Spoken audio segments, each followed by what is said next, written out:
May peace and blessings be upon you, and welcome to the My Voice show on EOS. You're with your host, Aisha Heather. Today we're joined by a lovely guest. Her name is Amna Ahmed, and she's a high school teacher. I've had the privilege of speaking to her before today's episode, and she only further confirms my belief that we owe it all to our teachers. Thank you so much, Amna, for joining. Thank you for having me. So we wanted to speak about ripple effects. I'll give you an example to kind of illustrate what a ripple effect looks like. So let's say you come home from outside and you're in a great mood, but you're a little bored, so you go onto social media. 5 minutes later, you close the tabs and you don't know how, but now you're in a bad mood. And so this is an example of a ripple effect, okay? Some sort of action or a situation has an impact, either positive or negative, sometimes a little bit of both, and then that has its, that impact carries and spreads. So for example, you're in a bad mood now after going onto social media, and let's say someone else comes home, maybe it's your father from work, and the way that you greet him is just a little off, and then that's going to have the impact on him, and that's going to further spread and carry. So this maybe was an example of a negative ripple effect. There are positive ones too. And we just thought it would be great to bring in a teacher, because I feel like teachers can closely observe the ripple effect and maybe even manage it on a daily basis in the classroom. So, I can see that. Yeah. So are you mindful of the ripple effect when you are going about in your classroom on a daily basis? How do you approach the classroom on a daily basis? Yeah, I think so. I think I kind of look at it as energy, just kind of sending good energy or positive energy. As a teacher, I think students kind of feed off of your energy. So if you walk into the classroom kind of tired and slouched and not really into the topic or whatever you're doing that day, the lesson for the day, your students are probably not going to enjoy it as much. But if you walk in with enthusiasm and kind of excited, even if your students are kind of half asleep because it's first period or whatnot, but if you walk in with enthusiasm and an open mind, you definitely see a difference between the two scenarios, and the fact that they will feed off of your energy, and it has an impact on them. If they're having a bad day, they might just for a second forget about it, because they're kind of like, why is she so enthusiastic and hyper, and it's 8:15 in the morning, she shouldn't be like this, I'm half asleep. And just have a good laugh at it. Yeah, exactly. And I think that's a great way to start a period, start a lesson, start a day, I think, because, I mean, like I said, they feed off of your energy, you feed off of their energy, so hopefully if you're the one that's starting off with a positive energy, it will carry on throughout the period and make the lesson so much more fun. Funner, I was about to say funner, that's not a word, but it'll just make it more enjoyable, obviously, and I think it'll make it more memorable, and if the student can remember the lesson, hey, as a teacher, that check mark, that's success. So absolutely, I think it's a daily basis, so it's passing on, and hopefully, regardless of them feeding off their energy, that will maybe pass on throughout the day, and it'll continue on, just like you said, the ripple effect, right? Well, sometimes I wonder if you deal with this. Sometimes you feel like you're trying your best to be positive, because I think maybe you have. You probably find yourself having to do that, like you need to be positive for your students. Sometimes you're trying so hard to be positive, to spread that positivity, but it can feel like it's making no difference, Have you ever felt that? And then how do you take that? Because it can be a little disheartening, Sure. I think as a teacher,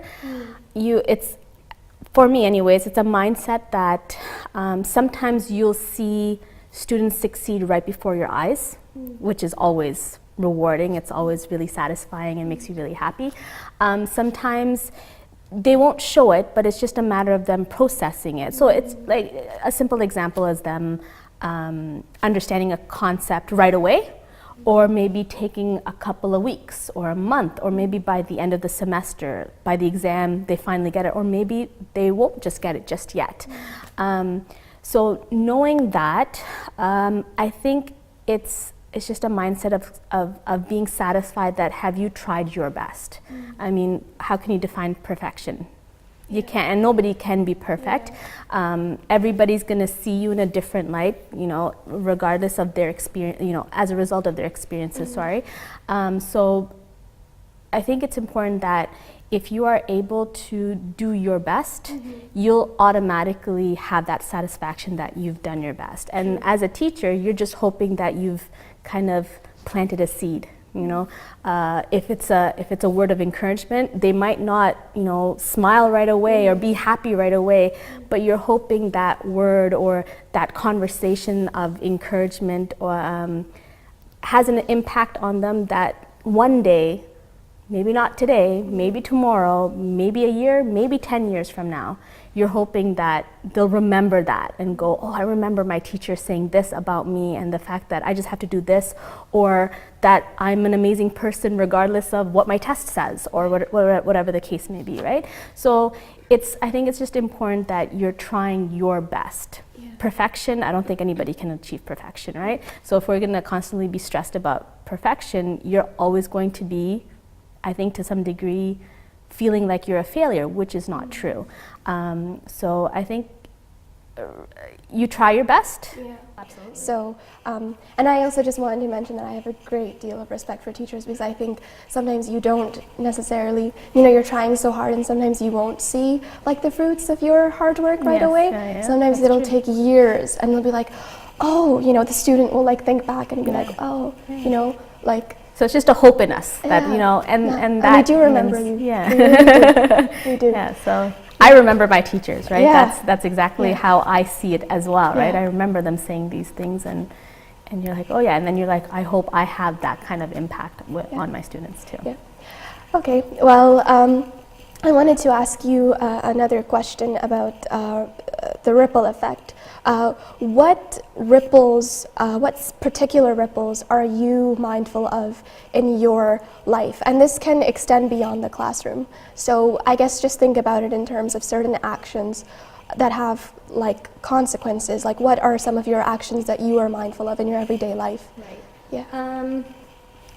The first thing that comes to me is kindness. I think it's pretty easy, but it has such a lasting effect on somebody, regardless of if they are very well, you know, a really good friend or a stranger. Like I said, everybody has bad days, so sometimes it doesn't come across, but that type of ripple, I think, extends, because it's one of those, like, you know, the idea of paying it forward. It might just be the littlest thing, and then you feel like doing something else for somebody else because that feeling was so good that you want to be able to give somebody else that feeling, right?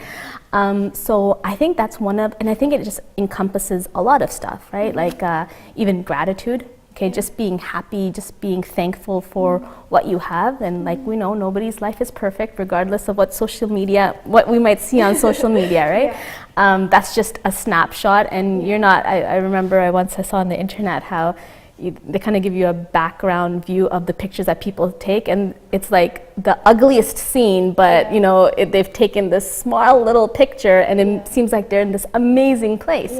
But that's exactly it. So I think you have to just be mindful of and remember that, you know, just being thankful for what you have, because, you know, that also will be a ripple effect. If you're happy, if you're content, that kind of exudes, and then somebody else that talks to you, they kind of feel that positive vibe and positivity too, right? That's kind of a, regardless, you smile, it's like one of those, you know, what is it, the biggest charity, right? And somebody else, you see somebody else smile, and it just kind of keeps going like a ripple. So I think, I can see how that, regardless of teaching or not, I think those are probably one of the biggest ones I can think of. So next we have a question from our team. A way to understand the ripple effect is basically that our actions have consequences, right? Our action always has an impact. And I think if you sort of become a little obsessed with this idea, you can become a little afraid, and you're constantly trying to say or do the perfect thing. And what can happen is you fall into this hole of where you wear a mask of false optimism. So what can we do? You know, they ask, how do we be positive while remaining authentically ourselves? I think everybody knows that no one is perfect, right? So, and I think if we're gonna constantly be, there's nothing wrong with striving for perfection, I guess, to some degree, but to make it such that it has a negative impact, I think is where it becomes detrimental, right? True. Sorry, so what was the question again? I'm sorry. That's okay. That's okay. And we're going to take a break quickly, so I guess we'll try and answer this in like a minute. How do we be positive while remaining authentically ourselves? I think as long as you are satisfied with what you're doing, if you get that satisfaction and happiness, then regardless of it being what you thought was going to be perfect, I think that's important. And I think it's just sometimes important to be real, right? Sometimes why wear the mask? Everybody's human too, right? And everybody has gone through ups and downs, and hopefully they will realize that. And somebody else's reactions may not be what you should take personally, because it's just human not to be perfect. And why wear a mask when you can be real? Right? This is just how that works. So I think just being yourself, being true to yourself, I think will even eliminate the mask part. And life is about ups and downs and just learning from the downs and then enjoying the ups, kind of thing, right? I like how you mentioned strive to do your best, but like if it comes to a point where it's, you know, or like strive to be positive, but if it comes to a point where it's becoming like hard or negative, a negative thing or detrimental to you, then what's the point? Exactly. All right. All right. So we're just going to take a short break. We have more to share after the break, so please stay tuned.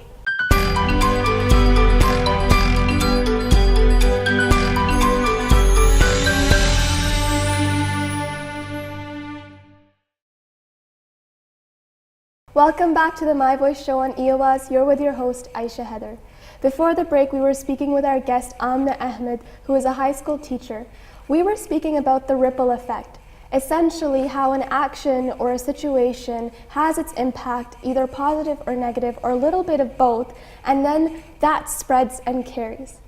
So Amna, earlier you talked a little bit about social media, and I have a question about social media. So with social media and the frenzied society that it kind of creates, that we live in, you know, you can have a lot of propagating of negativity, so anxiety, judgment, hostility, and there's other feelings as well. Do you see this in students' lives and in others' lives? How do you think we can dampen these negative ripples that social media creates, or even transform these negative ripples into positive ripples?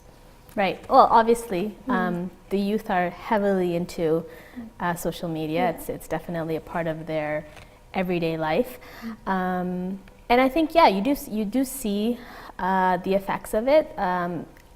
Sometimes when a student is not themselves, if I do ask them everything's okay, a lot of times they'll be like, yeah, miss, I'm okay.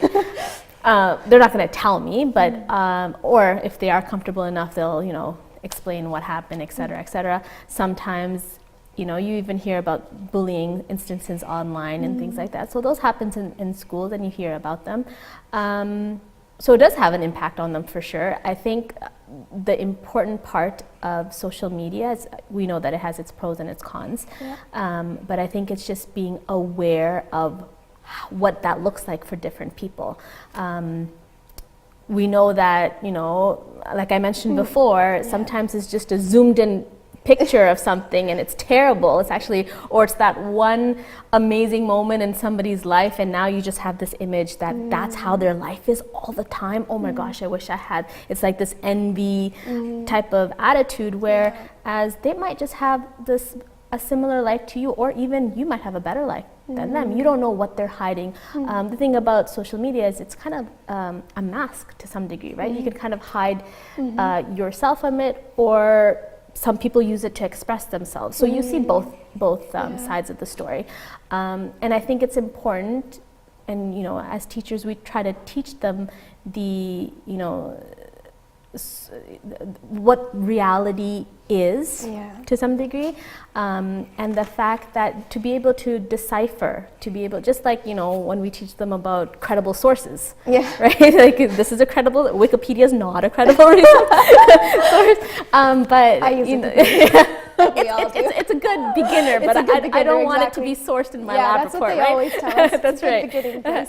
So having that knowledge, I think, will bring reality back to people's lives, right? Understanding that this is a snapshot at one moment in somebody's life doesn't mean that this is always them, or is it them just recording just the happy points in their life, right? Which, if they, you know, they have the right to do, it's cool, Yeah. whatever.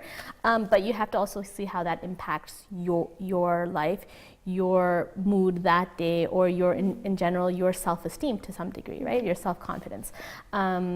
I think just having that knowledge is really important. And if you realize that every time you go on social media, you do see a change in your mood. Like you had mentioned before, that sometimes you just go on and then all of a sudden you're either angry or you're sad or you're disappointed or whatever the case may be. I think you have to understand that at that point you have to snap out, just take a break, right? If anything in your life, if it's overcoming you to a point where it's taking you to the wrong side, not, I shouldn't say the wrong side, but a negative side, Yeah. you know, self-loathing side or whatever, something Yeah. that's, you know, detrimental to yourself, you have to take a step back. And if you don't recognize it, you hope that somebody around you, one of your loved ones, kind of gives you that guidance. And as teachers, we are talking to students about that regularly, right? So we're hoping that, like I said before, hoping that that seed, that, you know, that conversation that we had with them has an impact on them, and that they have to realize that they are good enough as their own person, and they don't have to live somebody else's life, or their life doesn't have to match somebody else's life. As long as they're content, as long as they are happy with what they want to do, that's what's important. And I think slowly students are understanding the concept of being content. So hopefully they're getting there. But like I said, there's also a lot of positivity that you can find on social media. The information, you can see how people have overcome challenges and they share their stories. And, you know, in general, certain people will relate to that, and that will also help somebody in their personal life. So I think overall, if it's having a positive impact, then that's great. But if you notice that it's having a negative impact, hopefully be conscientious of that as you are watching those, Yeah. you know, stories or whatever, Yeah. Instagram stories or Yeah. Snapchat stories or whatever, the pictures on the internet and whatnot. Yeah, So like be conscientious when you're on Absolutely. social media. Absolutely. And like in general, whenever you put Yeah. yourself in some sort of a situation, just be Yeah. conscientious. Absolutely, I Like what think is that's what important. what is this, how is this making me feel? Exactly, Yeah. exactly. And like I said, you tell these, you know, But you say yeah, this to your that's students, you very tell this, true. you're just Yeah. hoping that they That's hold very on to true. it, right? And Yeah. if they don't hold on to it today, hopefully if they're ever in that situation, Yeah. they remember those words Yeah. that, you know, Yeah. somebody that cared for them said to Yeah. them, and hopefully that will get them through Yeah. some tough times. And sometimes you just need to experience in order for it to make sense to you. Absolutely. I feel like you just have to go through it. And Yeah. I honestly say that to my students. I'm like, I know right now it's just gibberish. I know you're probably like, everybody says this, but Yeah. and I tell them, I go, one day I hope it Yeah. will click. And Yes. yeah, I sometimes talk about their frontal cortex still developing. I'm like, it's okay, you guys are teenagers, still developing, brain still trying to figure it out, but one day, Yeah. hopefully. And when, you know, and when they have to make those big decisions, you can only hope that they'll do what's right. Yes. Right? Yes. Yeah. Do you see this sort of do you see a difference in the because you get to work with youth through being a high school teacher, Right. and you also get to be a part of like the crowd where there are adults, and do you see that certain ripples are more apparent, more prevalent in one generation while they aren't in the other? So like we could talk about social media, Okay. but we can talk about other things too. So yeah, well, I think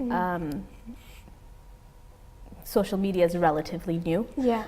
So we haven't seen we haven't seen a whole generation go through it completely yet. You know, my generation was getting, you know, the beginning ends of it or whatever. Now high school generation is almost growing up with it to some degree. You know, they've probably seen it as they were younger. So yeah, I think, I'll be honest, maybe as adults, but like I said, you know, as adults with experiences, you realize and you know how to prioritize and you understand the importance. But like I said, if sometimes it can have an effect on an adult too. If you're watching enough and you're seeing friends doing this, friends do that, oh, that's how it's gonna be, or that's how it should be, or oh man, I'm bored, I'm like going to work, coming home, I'm not doing anything fun, or whatever the case may be. It's gonna have an effect on an adult too. But I think because it seems like it's more natural for the younger generation. So I think maybe because of that, they might be a little bit more conscientious because they're maybe seeing you know, they're constantly being told the impacts of social media and the credibility of certain things on social media. So you're hoping that they're a little bit, they'll get to the point where they can make good judgment calls on that. I hope adults can make those judgment calls. But like I said, hey, we're humans, right? You don't know how it's going to impact you or not. So there is definitely a difference. We're not, you know, the adults are not as, I think, just because of life. I think the adults are not as attached, but I can't say that either, right? There's adults that are really into social media, and even as teachers, sometimes we, you know, display student work through social media so parents can see what you know their children are doing. So like I said, there's pros and cons, and I think we just have to make sure that it's not negatively impacting us and that we use it as a positive vehicle. From speaking with you, I'd say that you're a positive person. Would you you laugh. Would you say that positivity is a personality or is it a learned attitude? I can see why people might say it's a personality because some people are just naturally bubbly and that comes across as positive maybe. Whereas they might not actually be. Right? Or sometimes somebody's just quiet, but you don't know how they approach every single day. Maybe it is with positivity, right? So I don't know what that definition would be for personality-wise, but I think it's something that can be learned to some degree. I think just being content with what you have, like gratitude, like I've mentioned before. Gratitude is a big thing now, right? In order for mental health even, just to be content with what you have. And sometimes that means taking a step back from social media and going, okay, you know what, my life, I need to be able to focus on my life and maybe not focus on watching somebody else's Instagram stories or whatnot. And try to concentrate on what I want to do, right? I don't have Instagram, so I don't really know what that's like, you know, those little, okay, that's funny, it's funny, I know, well, I'm a high school teacher, I have to keep up with all the social, I'm kind of an old that's soul, okay, so I'm really you know, weird. Facebook posts, whatever the case may be, right? Yeah, like it's Facebook, just, I understand. there you go. So, but yeah, I think you can, and I think you know, I think it's important to be around positivity too. I think if you're kind of going through a slum, if you can surround yourself with positivity, I think you'll figure out what you can do to implement that into your life. So yeah, I don't think it's, I don't know if I truly agree it would to be a complete personality thing. Some people might show it more than others, but I don't think that would say that somebody that may not outwardly be, you know, let's say somebody that's quiet or something, just because they're quiet or they're not saying anything doesn't mean that they're positive. It could be a mindset. Absolutely, and I think I agree with you. Yeah, I think the whole like looking at someone else's story too, like the way that you're approaching it, if you're doing it with a mindset where like, oh yeah, you know, like it's giving you inspiration or that works and do it all you want to, right? Or just being happy for somebody else that they're being, you know, they're doing this, that sounds amazing. Exactly, so it's a mindset. So if after going on social media, your mood hasn't changed or you know nothing has impacted you negatively, then you have a positive mindset, right? And I think that's really really important. And I think it is learned. Like if you feel like it's a personality, I don't think it's that. I think you can learn it if that's what your goal is, to become more positive, right? All right. Okay. Well, those were all the questions. Okay. But before I end off, I do want to thank you. I want to thank you for the incredible work that you do. I know it really goes a long way in your students' lives and the lives that they touch. And yeah, I also want to take a moment to thank my teachers. You are the light of my life, and I've learned so much from you. Thank you for everything you've taught me. So thank you. Nice. I'm not even. You were my student, but that was so nice. My teachers are my best friends. That's good. Well, Yeah, it's probably the most rewarding part of teaching, right? Yeah. That's a lot of why teachers go into it. Yeah. Is that hopefully we're helping somebody. Yes. Yes. All right. Well, thank you so much, Amna. Thank you for having me. That's it for today, everyone. Please visit our website, myvoicecanada.com, to check out our magazines. You can also tune in for next week. We're going to have another episode, another guest, and we're just going to end off this one with a thank you video to all of our teachers. We love you so much. You really are making a difference, and you can really spread a lot of positive ripples. So thank you for that. Take care.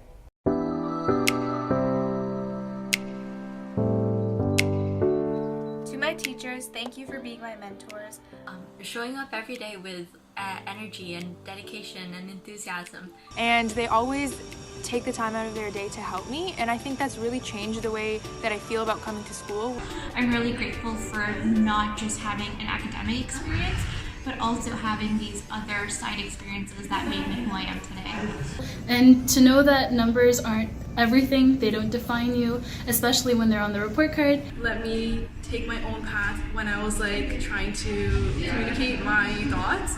There's this one teacher in particular, my biology teacher, who said these few words to me and has always inspired me from that moment moving forward. Regardless of your goal, you might have one goal, the same goal as others, but there's always going to be different pathways to reach that goal.